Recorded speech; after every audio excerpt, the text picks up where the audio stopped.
இப்படி ஒரு நிலைமை எந்த குழந்தைக்கும் வந்துடவே கூடாது. என்ன பாவம் பண்ணுனே தெரியல. என்ன எப்படியாச்சு காப்பாத்திடுங்க. அக்கா உங்களுக்கு போன் வருது. ஏய் இங்க என்னடி பண்ற? மன்னிச்சிடுங்க, உங்களை தெரியாம தொலை பண்ணிடா. ஏய் உன்னை நான் அன்னைக்கே அடிச்சல, யார் கூடயும் பேச கூடாதுன்னு. அந்த குழந்தைய பார்த்தா அவனோட குழந்தை மாதிரியே இல்லை. ஐயோ என்ன காப்பாத்துங்கன்னு போட்டுருக்கு. கண்டிப்பா அந்த சின்ன பொண்ணு தான் போட்டுருப்பா. ஏதோ சரியில்லை என்னன்னு போய் பாப்போம். இங்க உட்காரு, கையை இப்படி போய் ஒழுங்கா பிச்சை எடுக்கணும், புரியுதா? இன்னைக்கு ஞாயிற்றுக்கிழமை நல்ல காசு வரும்னு நினைக்கிறேன். அம்மா பசிக்குது. ஏதாச்சும் காசு இருந்தா தயவு செஞ்சு போடுங்க. ஏதாச்சும் போய் சாப்பிடுமா. அண்ணா காசு இருந்தா போட்டு போங்கண்ணா.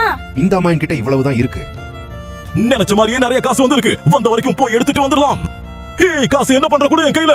இதே மாதிரியே சாயங்காலம் வரைக்கும் கைய மேல வச்சு ஒழுங்கா பிச்சை எடுக்கணும், புரியுதா? அப்பதான் உனக்கு நைட் சாப்பாடு தருவேன். கடவுளே, என் வாழ்க்கை மாறவே மாறாதா?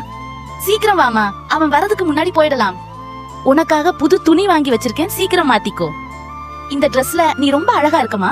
வா நம்ம கடைக்கு போலாம். உனக்கு என்னெல்லாம் வேணுமோ எல்லாமே நீ எடுத்துக்கோ. நீ இதுக்கப்புறம் இங்க கஷ்டப்பட வேண்டாம். நீ என் கூடவே வந்துடு, நான் உன்னை பாத்துக்கிறேன். எதுக்கும் பயப்படாத, சந்தோஷமா இரு, நான் இருக்கேன் உனக்கு. இந்த பொண்ணை நான் என் கூட கூட்டிட்டு போறது உங்களுக்கு சரின்னு தோணுச்சுன்னா மட்டும் வீடியோவை லைக் அப்புறம் சேனலை சப்ஸ்கிரைப் பண்ணுங்க.